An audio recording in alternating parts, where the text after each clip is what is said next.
So the syndrome was actually described in well, the syndrome is looking at a poppy field, which you see behind me. These are California poppies, and they happen to stay uniform. It's hard to get in our, it's actually the state flower.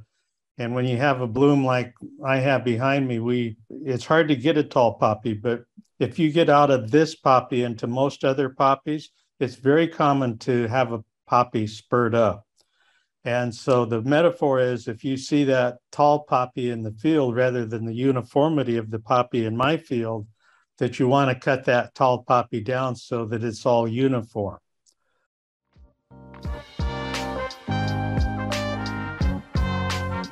Welcome to the Audacious Living Podcast, hosted by my man, Audley Stevenson, the Odd Man. He'll unpack wisdom and insights from a cross-section of top quality performers in business, media, sports, entertainment, and lifestyle to uncover key elements to help you live your best audacious life ever. So without further ado, here is the Odd Man.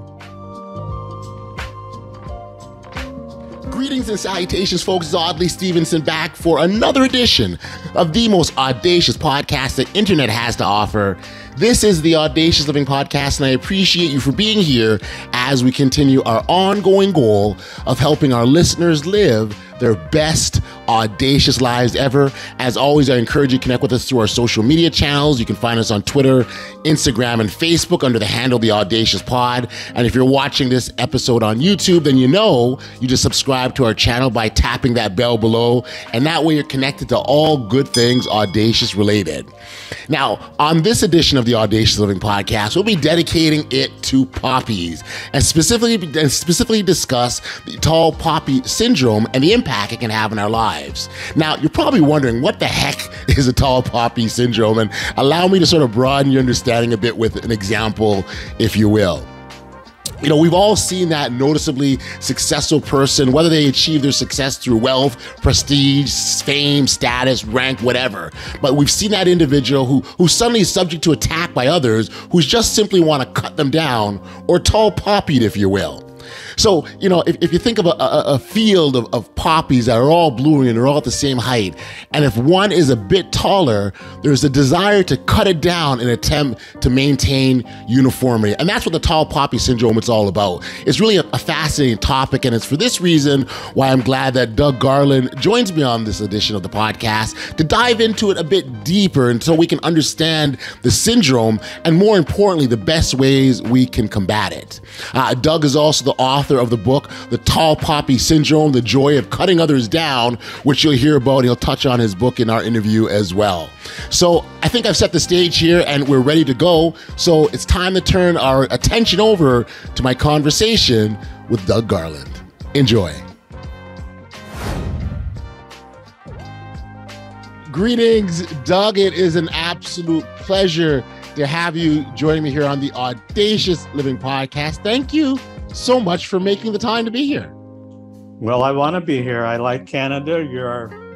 I like to think, our favored nation, but I don't want to say that with Mexico behind us. So if I talk to them, I might say the same. But it's my pleasure to be there. And of course, the subject is dear to my heart, and Canada has its problems with the tall poppy syndrome. So I'm happy to discuss an American take on the syndrome.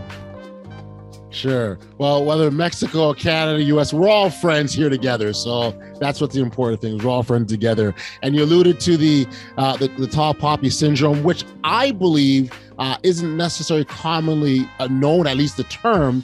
Maybe when we start to talk about, people understand what it is and maybe experience it themselves. But the tall poppy syndrome very much it fits very, and we talked earlier, it fits very nicely with this podcast, because so much that we talk about here is encouraging individuals to be their best audacious selves. And here comes the tall poppy syndrome to suggest that that's not the way that we should live our lives. So maybe as a starting point for those who don't understand it, never heard it before, or like, what? Like, poppies hurt us? Like, how can it be bad for us? I wonder, Doug, if you can kind of shed some light onto the TPS, aka the tall poppy syndrome. So the syndrome was actually described in niche. Well, the syndrome is looking at a poppy field, which you see behind me. These are California poppies, and they happen to stay uniform. It's hard to get in our. It's actually the state flower, and when you have a bloom like I have behind me, it's hard to get a tall poppy. But if you get out of this poppy into most other poppies, it's very common to have a poppy spurt up. And so the metaphor is, if you see that tall poppy in the field rather than the uniformity of the poppy in my field, that you want to cut that tall poppy down so that it's all uniform. Now, that actually happened to me in my practice. And so, which started me on a 10-year journey to understand the syndrome. The syndrome, I mean, it's sort of known in Canada. Mm-hmm. Sort of unknown, but in America, the US, it's really unknown. And so my premise was just what you're talking about. We have our individualism and our Constitution.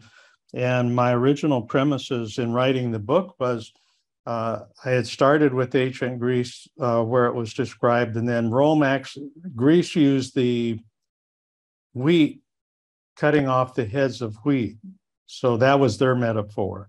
Okay. And then it was actually Rome and Livy and the great historian, and Rome was initially founded as a kingdom, which lasted 250 years to 500 BC.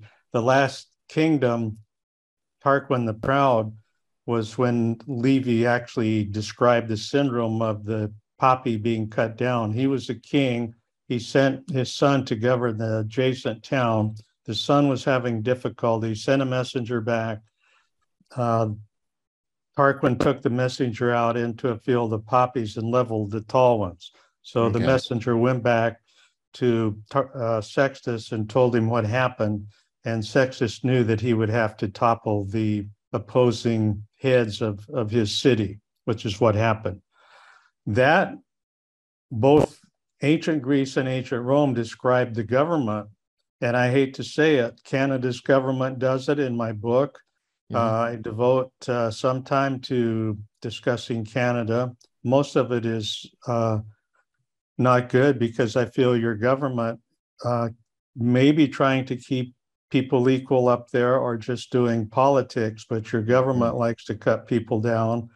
And by the conclusion of my book, I felt that the tall poppy syndrome was worse in America than any other English-speaking country. And our government is a huge, and I can also concluded that our government is one of the biggest cutters of people, not only within their peer groups, peer-to-peer politicians, but Democrat versus Republican, but the government agencies cutting the populace down. So the idea is, first of all, your tall poppy is not my tall poppy. So don't get hung up on that concept. Everybody gets hung up on that. The next problem comes into being well, you're not a tall poppy. You couldn't be cut down. So in order to get rid of that concept, I broke down the tall poppy syndrome into two groups. The peer-to-peer, which is your tribe, and the public. And they're very two different entities. In the peer-to-peer, the cutter is the problem. And the cutter is driven by bad envy. So envy is, Aristotle actually described envy as two components: good envy, bad envy. Good envy is looking at you, and I think you're a handsome guy, you're nice dressed, you got a nice beard. So, hey, I think I'll go do that and get me a shape and try and see if I can look and be like you. That's so it. Doug, you're great for my ego. You're great for my ego, Doug. Thank you. Keep it up. Well, but that's what it's all about, really. So you should be happy that somebody thinks like that, and that helps your self-esteem. And because I want to be like you and improve myself, that helps me. Now, that's the way the world should go. Unfortunately, just like the Bible, things seem to be always negative. So the envy is bad envy, where you cut somebody down. You feel you can't be like them, so the passive envy would be directed towards disparaging remarks. Active envy would be like if you had a nice car and I keyed it or stabbed the tire or something. So in the cutter has a tendency to have low self-esteem, and he perceives that he can improve himself to covet what the tall poppy or the person is. And this is a really important concept because, for example, I feel a lot of race is more bullying than it is the tall poppy syndrome, because peer-to-peer concept is really important. So the bully type always goes down a social level. He can't bully upward because he doesn't have the power. His power exists because there's a difference in economics, class, or something. That's a really good point. And that is a huge difference as to how I look at the tall poppy syndrome, because the tall poppy syndrome starts in your family. Your parents want to keep everybody the same, and rightly so. I grew up in a family of 7, and my mother set up, well, you have birthdays at 5, 10, and 15, and everybody got those same birthday dates. Right. You spent the same amount of money for each one, in spite of inflation. Yes. So the parents, and rightly so, they try not to favor people.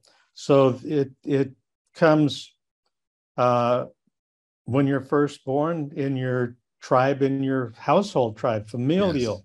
And remember, Cain and Abel, malicious envy drove one to kill the other and killed the other one.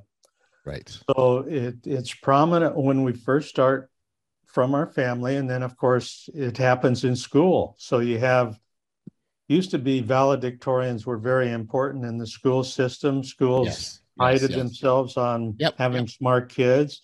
And now we're more prideful in everybody getting a trophy and everybody being equal. That's right.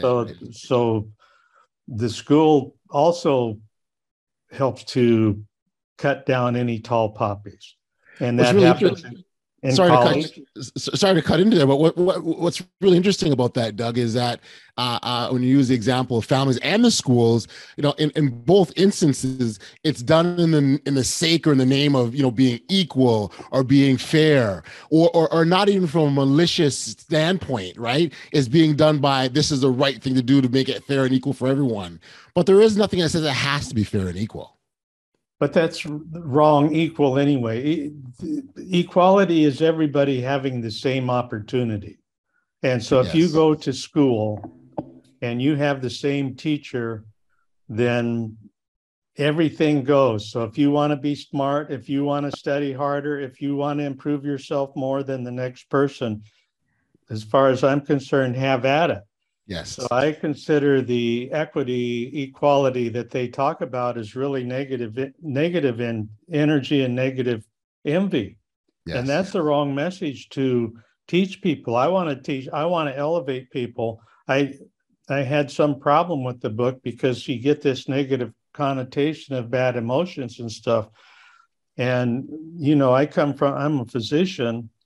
Mm-hmm. And in medicine, I don't want don't come into my office telling me you feel good. I'm going to say, well, why are you here? I'm not going to be able to help you learn anything from you. So we only learn in medicine, we only learn anything from disease.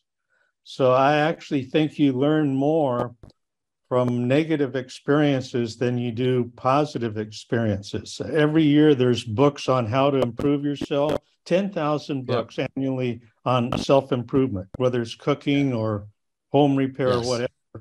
And nobody wants to be negative things. The problem with that, as far as I'm concerned, is those traits are almost universally simple.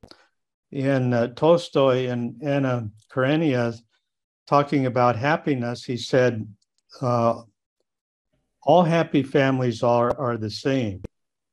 And all unhappy families are unhappy for different reasons.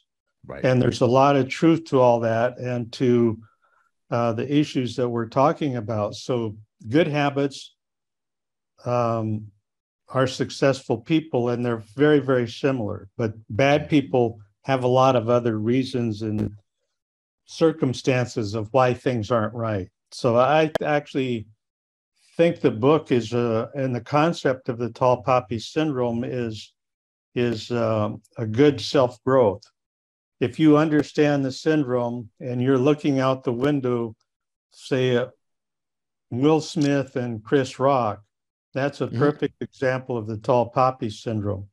Now, the viewer has a role in that. So you're looking out the window at the behavior of those two people, and you're making a judgment.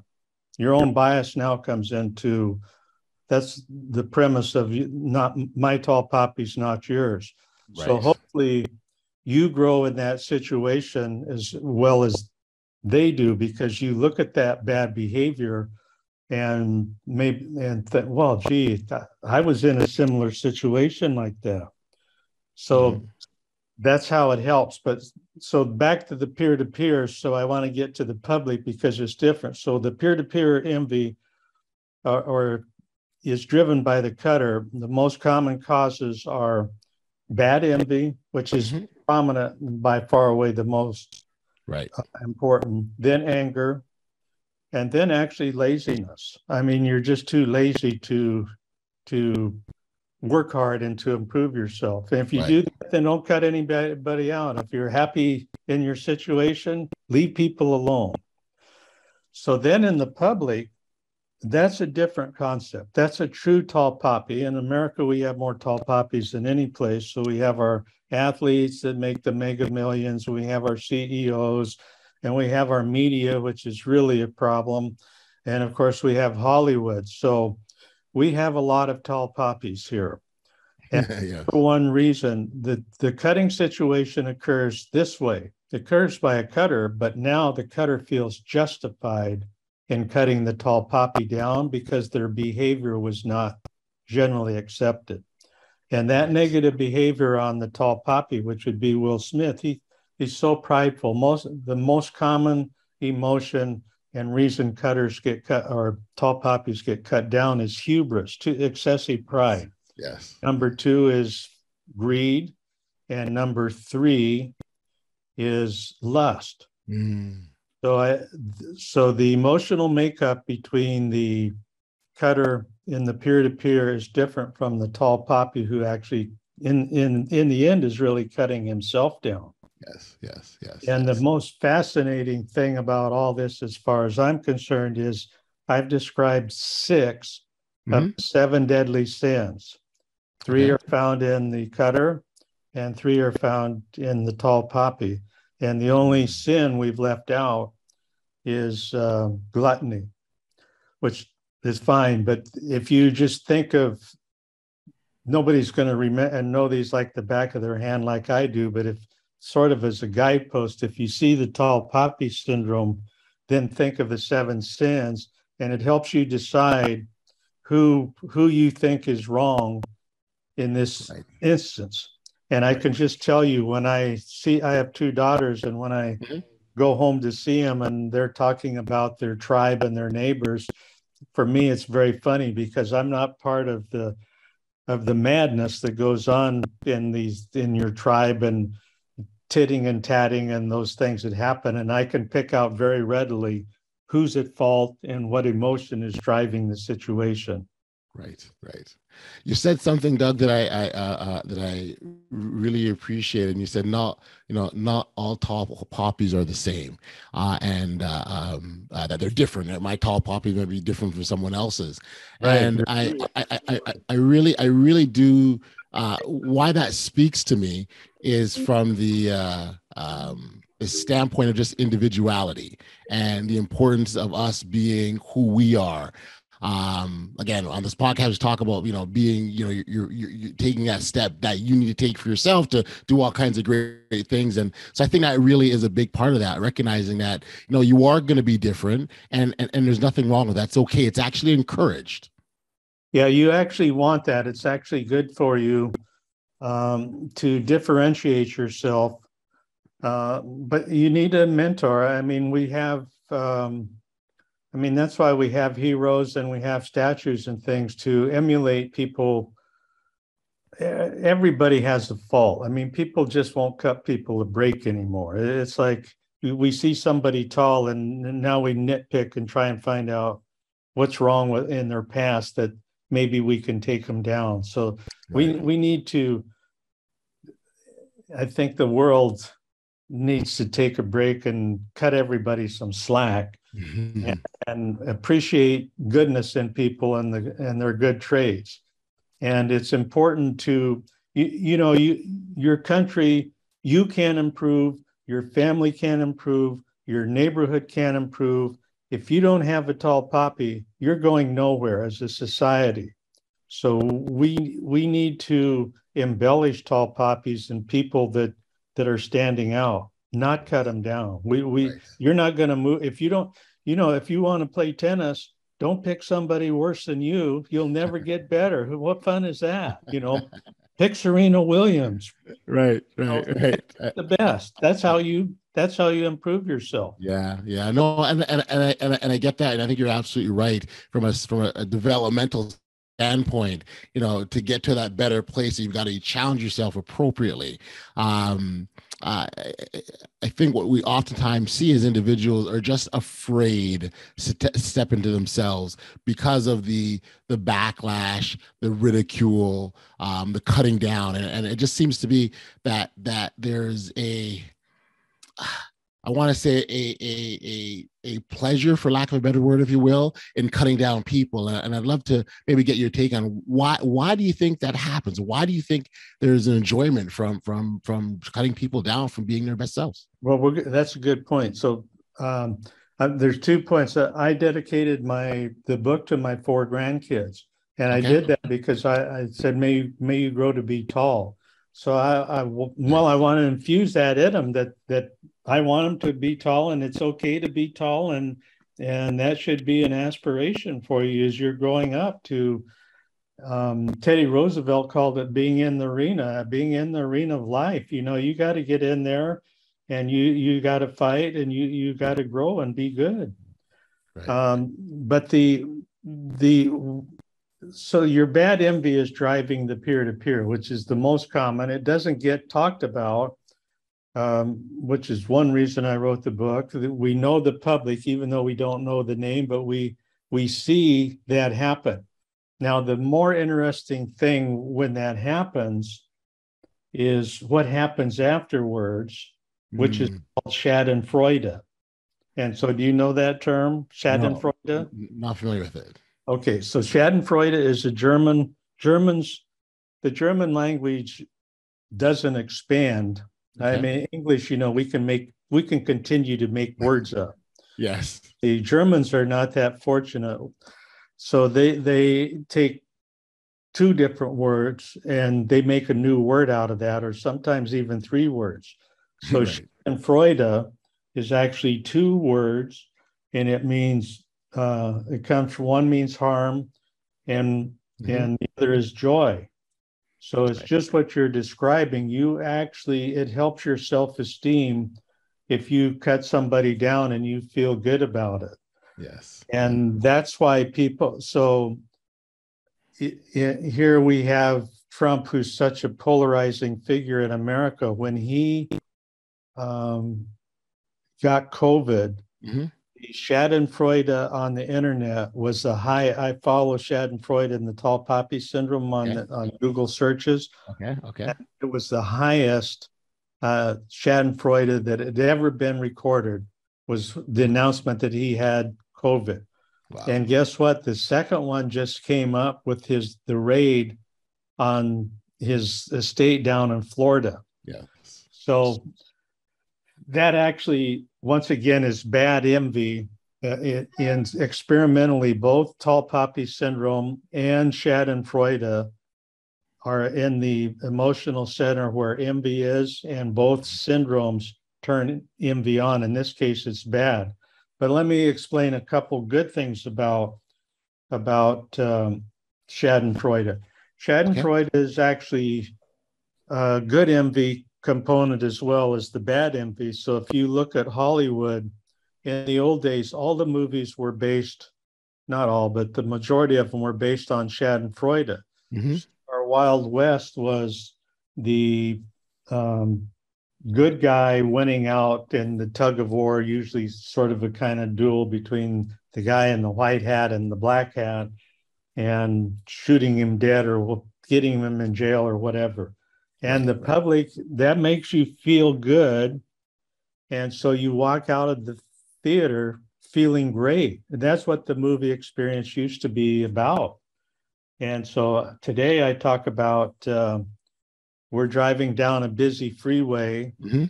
and some jerk pulls in front of you and you have to hit the brakes and have a little anger driven. And it always seems to be a fancy car and a hot dog. And so 5 miles down the road, there you see him pulled over on the side, and he's either got a cop giving him a ticket or he's got a little fender bender. Mm-hmm. And all of a sudden your frown turns to a smile and you're going to have your best day at work ever. So that's a sort of a good example, okay, of Scha-den-frue-de and how you can actually have a little fun with somebody else's pain.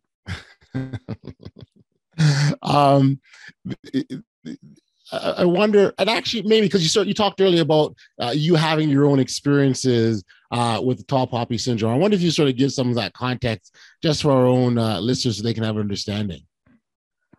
Well, I don't want to brag, but I had a very successful academic career in medicine. I was at UC in Los Angeles, practiced there.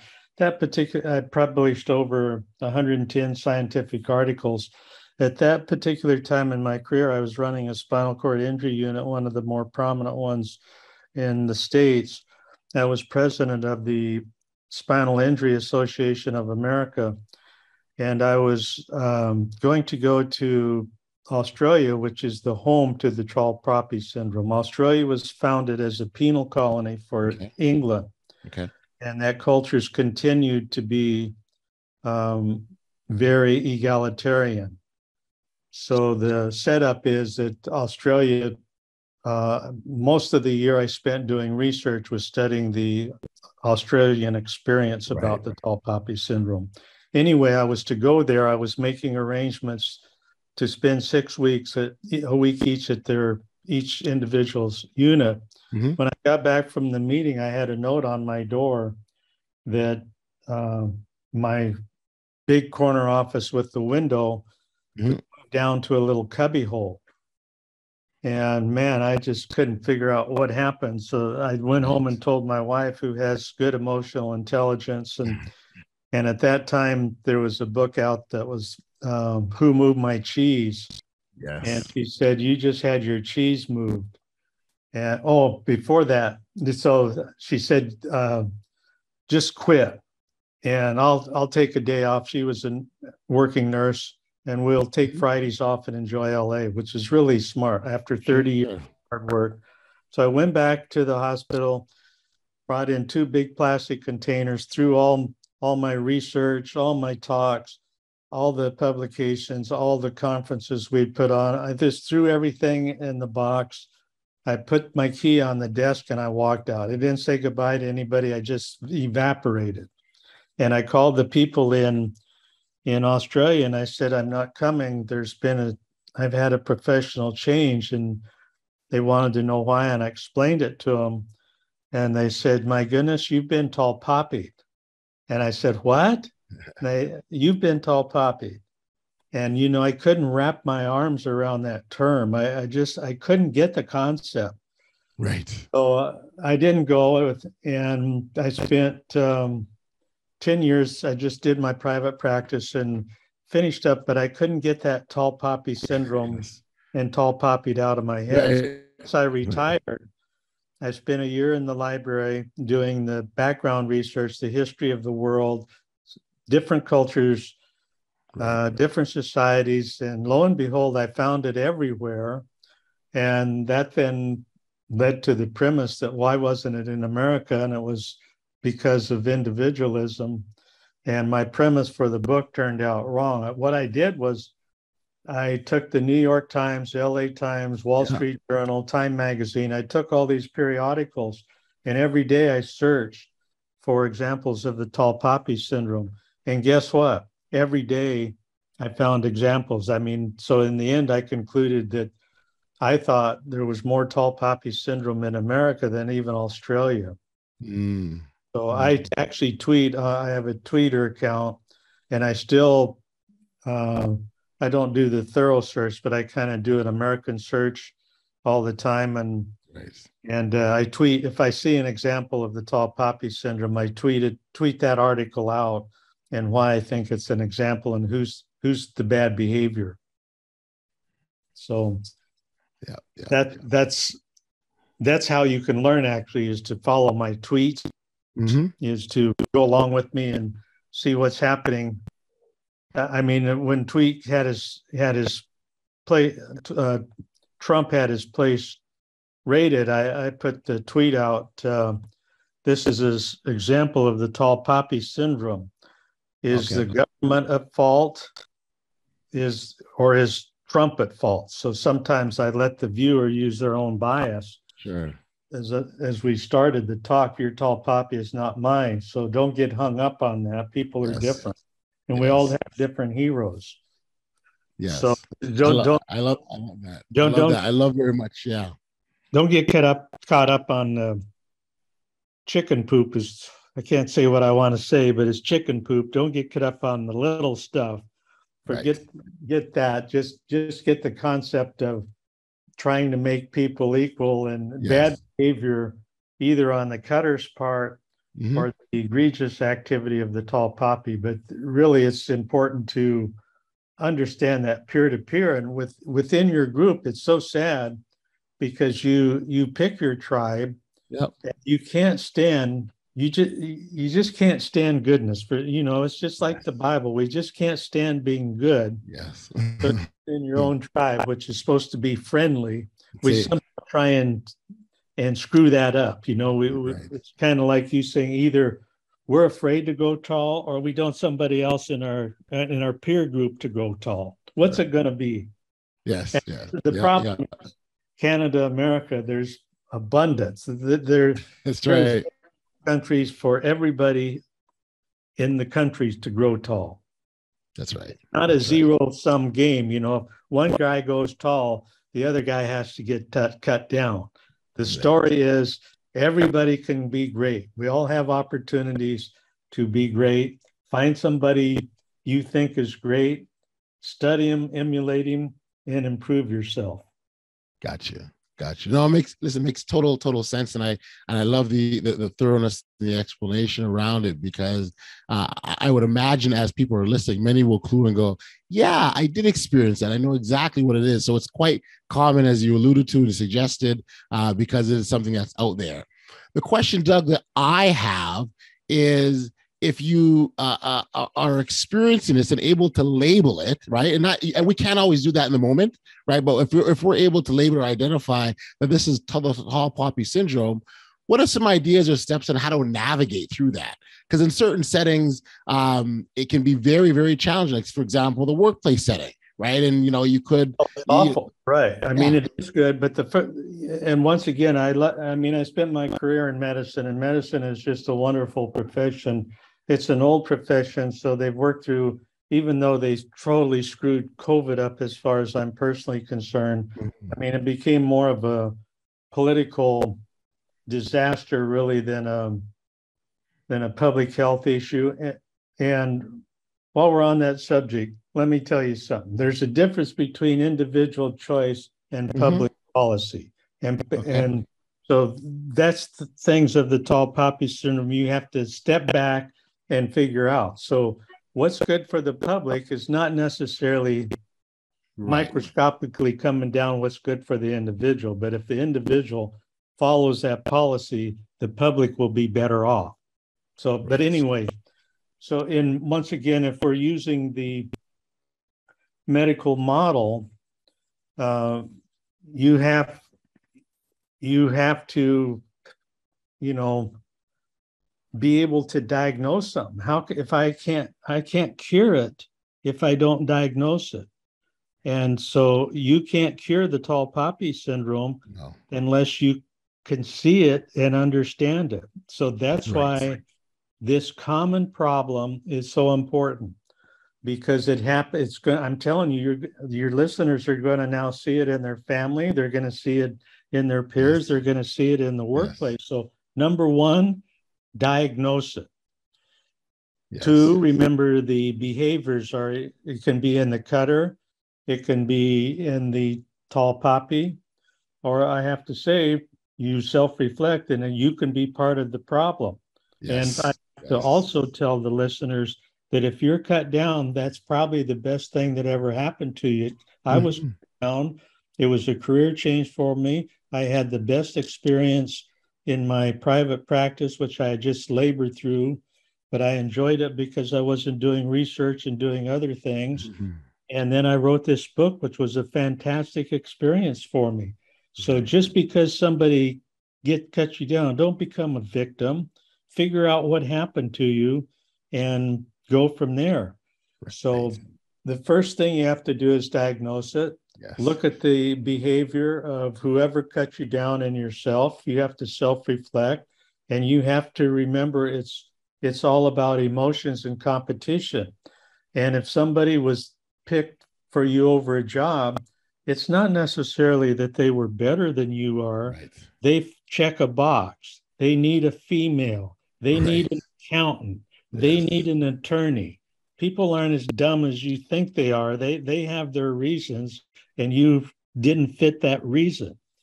So grow every time that happens to you and veer off. And if in fact it's a good experience, maybe this isn't the company for you. You don't think like them, or they don't think like you. Right. So get out. Don't cry. Don't make it blame everybody else. Stand up and put your boots on and pull your pants up and figure out if you're going to stay and compete and get the next position, or look elsewhere. Right. So it's not bad to be cut down. I was cut down. I actually was in the Army, which is, the Army is very hierarchical. Absolutely. In the world to be, because you're never right. You're never going to be top dog. And so you're always going to be cut down. And so that's one of the first things that my brother taught me, who was also in the Army, said the first thing you got to remember is the Army's got a way to screw you no matter what you do. And there's a lot of truth to that. You have you can't go to your mom and dad. You can't complain to anybody. So you got to figure it out. You got to find the right guy to emulate and figure it out. Nice. So so know the emotions and know your response and figure out you have plenty of options. Yes. You're in control of your own destiny, not the company. If you don't if you think the company, I had to serve my 2 years before I got out, but I got out. I couldn't wait to get out. So if that's not right, don't stay in a bad situation and go negative and have it ruin your life. You're in control. You're in absolute control. Yes. And so you have to, if you get cut down, self-reflect. Yes. Was it me? Was it them? Is there going to be another opening? Do I have a chance? Am I really liked here? Or is this the type of job I really want? Are these the people I want to be associated with? And for goodness sakes, start looking if the answers all are turning up no. Yep. Well, I love the self-reflection piece because that really, it starts with us, right? All things start with us, and oftentimes they end with us too. But the starting point of looking at sort of what am I doing? How am I contributing? What impact is this having? I think those are all important questions to ask ourselves and be able to ask ourselves to move on to that next phase of as we continue to navigate, TPS. Do you know the biggest problem in most people's lives? What's that? The space between their ears. Mm-hmm. Most commonly, you're the problem. Yes. You got baggage, so you got to self-reflect. I mean, I self-reflected with being cut down. I can tell you another, you go, if you're a bully, for example, unless somebody's, I mean, that's one thing about marriage or a spouse or something there, or even your kids. I never listened to my kids as much as I did my wife. Well, I mean, the kids are always ragging on you. So, I mean, you can't do anything right in your kids' mind, but that's their a kid's role in life is to win the fight over their parents. So that's something you have to learn and let them have a little hollow victory every now and then. But usually your spouse is very good at identifying negative aspects in your personality. Right. So every now and then you do have to think about that and to figure out sooner or later that there is some truth to what they tell you. But that also helps in life. But in life, most of the time you blow it off and blame the other people. Right. So I actually had a good incident. I was mid-career and my private practice closed down the hospital where I was working. So I was recruited to another group, which was one of the premier groups in LA. And I wasn't happy. I went from a very small community place to a hospital, which was big time. Yeah. And while I was there enjoying this group, I was the little man in the big kitchen pool. Right. And so I'm sitting at a meal with one of my former students at a conference, and we're just talking about things and how you doing and this and that. And he says to me, "How you doing?"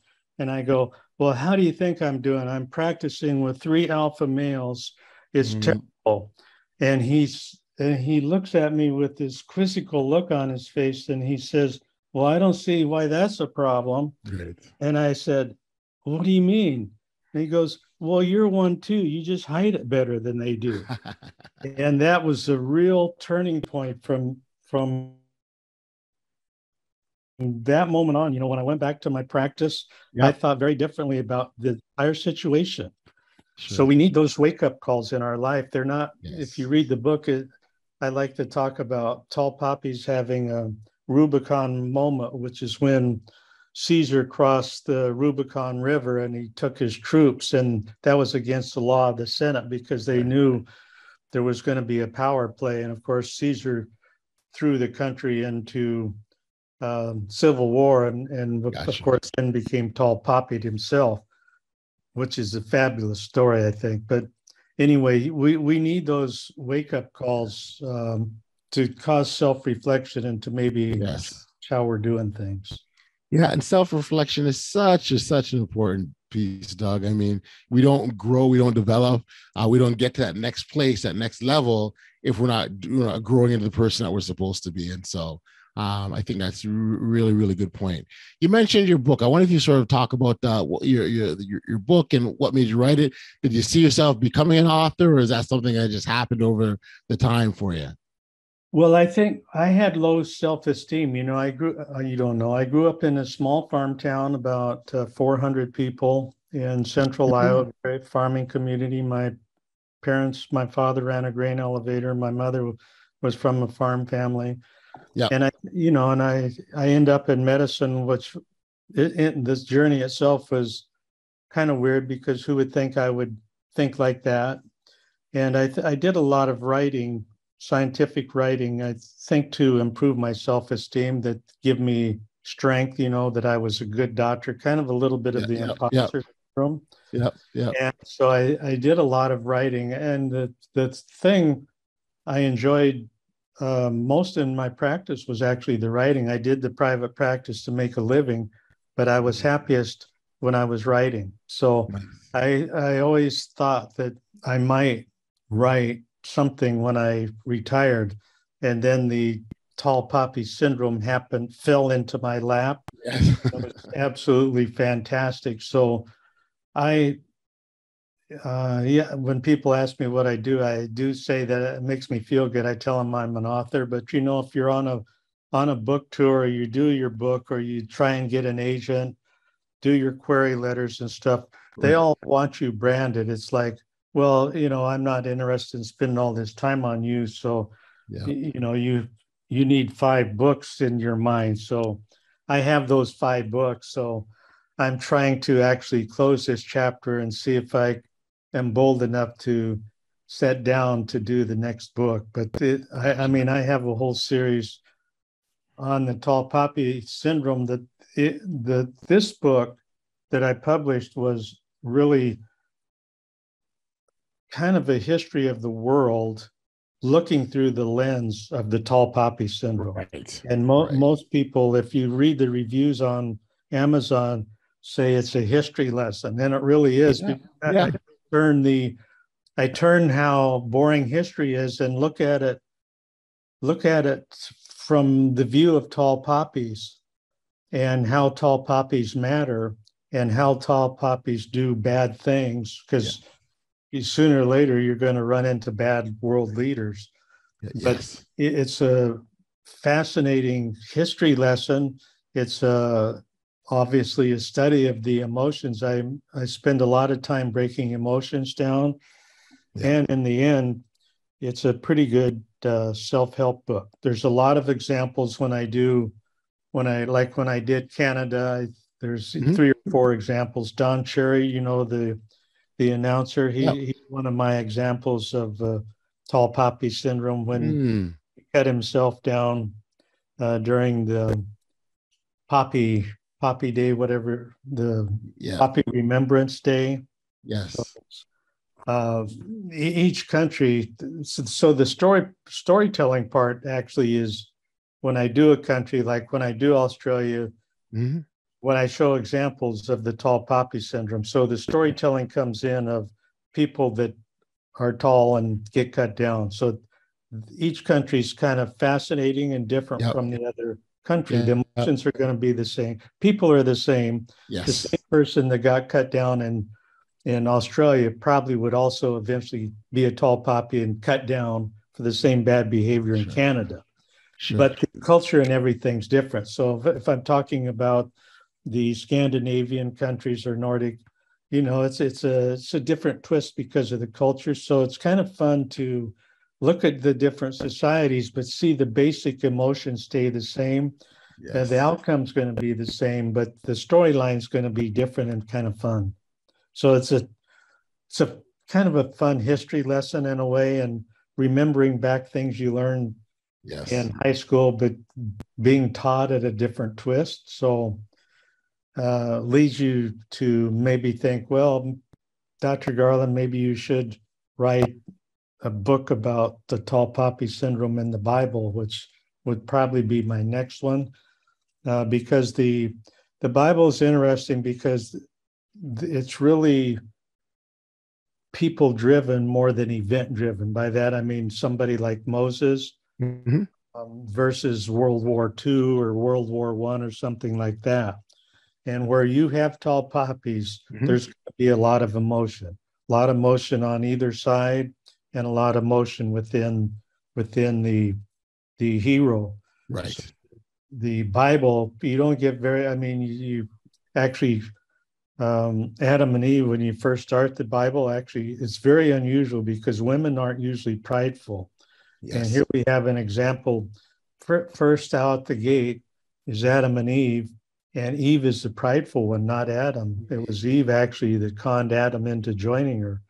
But she actually, of course, they both got tall poppied by God right off the bat in Cain and Abel. So it just goes on. I mean, we are in Adam and Eve, and then turns right around Cain and Abel. So I was going to thinking about doing the whole Bible, but there was so many examples just in general. I couldn't even get out of my way to find stuff to write about. But anyway, there's tweets I wanted to do, pick out the tweets that had the most retweeting or something in a year's time, and explain the article that it came from and why he tweeted. So there's lots of things for me to do. Gotcha. Well, Doug, I really appreciate the enlightenment and open up our eyes a little bit to tall poppy syndrome. Like I said, it's not something it's not commonly known, but I think everyone can relate to it at some point or another. And so I appreciate you opening up our understanding of that a bit. For our listeners who wanted to learn more about you or even learn more about tall poppy syndrome, where can we send them, Doug? So the simplest thing is to just go to my website, which is Doug Garland, 2 G's, DougGarland.com. And on that, are some of my podcasts, lots of tweets, blogs. There's the opening podcast is really good. It's the #1. If you go on YouTube and type in tall poppy syndrome, that podcast comes up #1. And if you type in Google tall poppy syndrome, usually either my book or my website comes up on that first page. Gotcha. But the tweets are good. The blogs are good. Good. And the audiobook is really good. I had a wonderful man read the book, which is just fantastic. I just love listening to him. Awesome. So it's basically there. I tweet a lot, but I don't like too much of social media because there's a lot of evil in the social media, and I think I'm a better person if I stay away from that stuff. You and me both, Doug. You and me both. I hear you, and I can relate. So listen, I like I said, I super appreciate this. This has been such a great chat. Thank you so much, and keep up the great work, Doug. Thank you. I appreciate it, and hope we stay in touch. For sure. Back we are on the podcast, and I really want to send out my thanks and appreciation to Doug for being here and deepening understanding of what the tall poppy syndrome is all about and the direct attack it has on our own individuality. Of course, you can pick up a copy of his book over on Amazon. The book is entitled The Tall Poppy Syndrome, The Joy of Cutting Others Down. And again, I'd encourage your listeners to definitely do so, and again, deepen and broadening your understanding even more. Thanks again, Doug. Again, my appreciation and gratitude for you being here. You know, when I think back to my conversation with Doug, he really left us with a lot of great nuggets of insight and wisdom. But if there's just one thing that I would take from my chat with him, it would be this.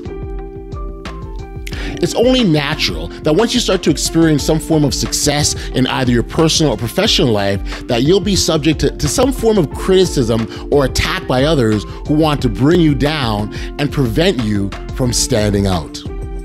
Listen, life would be so much better if these things didn't happen, but that's not realistic. Attacks on your character and reputation are bound to happen, especially as you grow and find that success. Jealousy, envy, and other emotions can enter people's minds and cause them to want to damage you or even attack your reputation. The key is to stay focused and continue to do the things that made you successful. Don't let others pull you into their mud by firing back, because suddenly you'll become no different than them. And then lastly, use your natural innate skills and abilities to offer as much value to others as you possibly can. You can't let the negativity of other individuals keep you from standing tall, shining your light, and living your best audacious life. Hey, listen, if you haven't registered for email notifications of the podcast, please know that you can do so simply by heading over to bestaudaciouslife.com, enter in your email address, and you'll be alerted every time we've got brand new content that comes out. We've come to the end of another episode of the Audacious Living Podcast, sadly. And as always, I need to send out a shout out and thanks to those lovers of audaciousness, those viewers and listeners and supporters that help keep this thing going. Your support is always appreciated, and I can't thank you enough. So again, thank you. That's still not enough. I gave you 3 thank yous, 4 thank yous, and that's still not enough. And I really, really do appreciate that. Until next time, stay safe, be kind, show love to one another, and be audacious.